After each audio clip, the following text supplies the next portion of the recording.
Alright, so we're going to show you how to do LVP on stairs. Obviously, your walls are always imperfect, nothing square.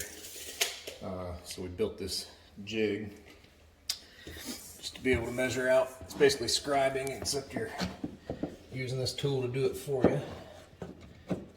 So you want to get your jig nice and tight against the wall where the boards are going to sit.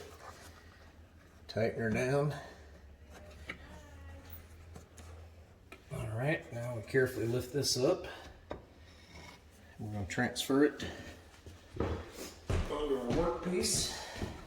And so here you just want to line the tops up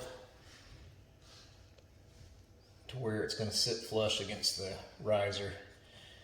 And that's where you're going to make your transfer. You back up, Royce, you gotta get right on me. We're just going to transfer our lines here. Set our jig aside.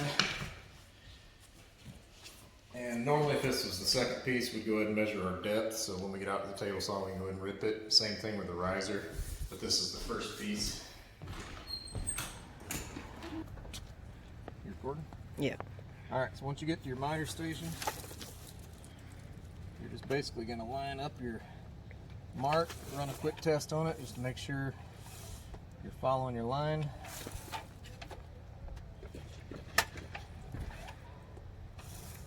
Once you're good with that, do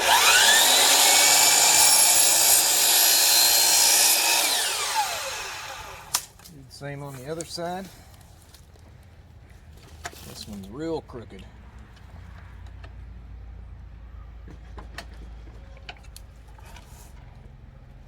You're going to check your cut line, make sure you're happy with it.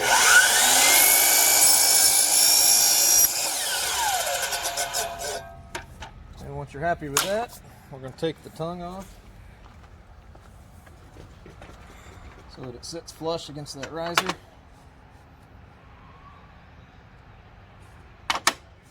Back up.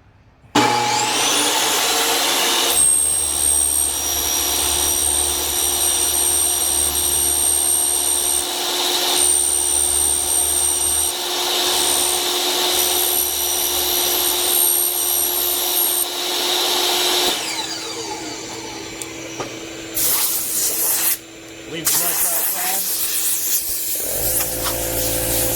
Alright, let's go in there and glue it. Set it.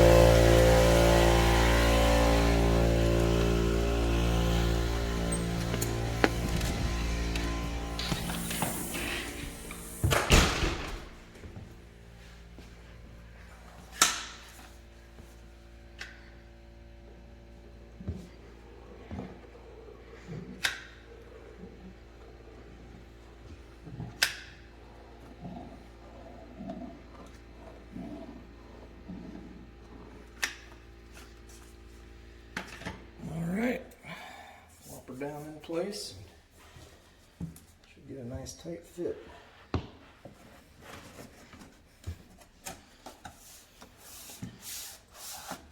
And that's how you get away doing LVP on stairs and you end up with no trim. You take a look down here.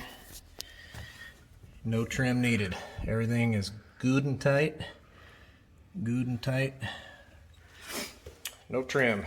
Obviously, we still have to do all the stair caps, but got a little ways to go. Okay, so now we're going to show you how to measure the riser and get that nice and tight as well.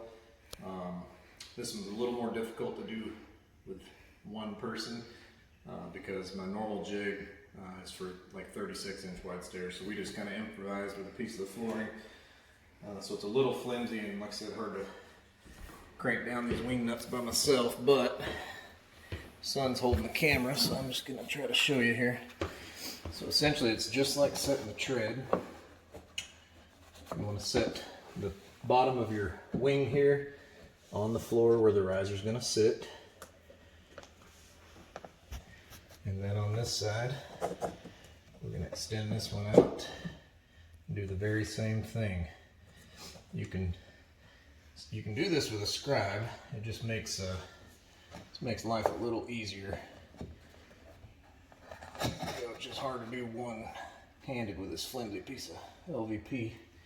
Okay, once you're happy with where your flooring is going to sit, crank the wing nuts down. Again, carefully remove this. Now we're going to transcribe this onto our piece of flooring. So we're going to use the bottom edge of the flooring, not including the groove, because I'm going to cut that off on the table saw. So we're going to set the edge to where it's going to sit flush on that tread. Some people like to do the risers first and then the tread, but I find with LVP you get a much tighter fit if you do the tread and then the riser. I didn't go to builder school, so I may not be correct on that, but it works very well for me. Alright, so we've got our drywall imperfection marked on the board here. Next thing I'm going to do is just mark my height. It does not have to be perfect because we are going to have stair nosing that's going to come down 1.5 inches and cover that, but I like to get it good and tight. So I'm going to go 6 5/16, and let's go 6 3/8.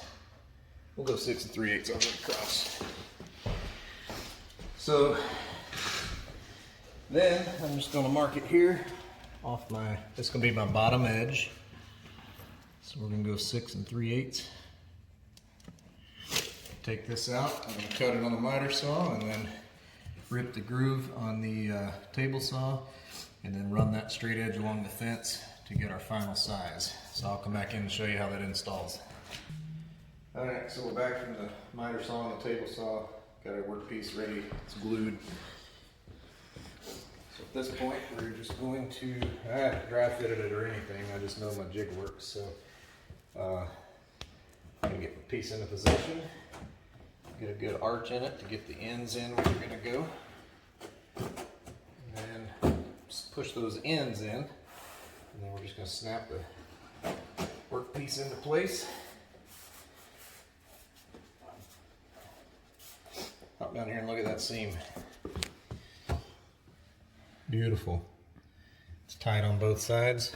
It matches the contour of the wall, and it's tight along the bottom. So again, no trim required. Alright, I'm going to get this piece taped up just till the glue holds, and then we'll get her finished up.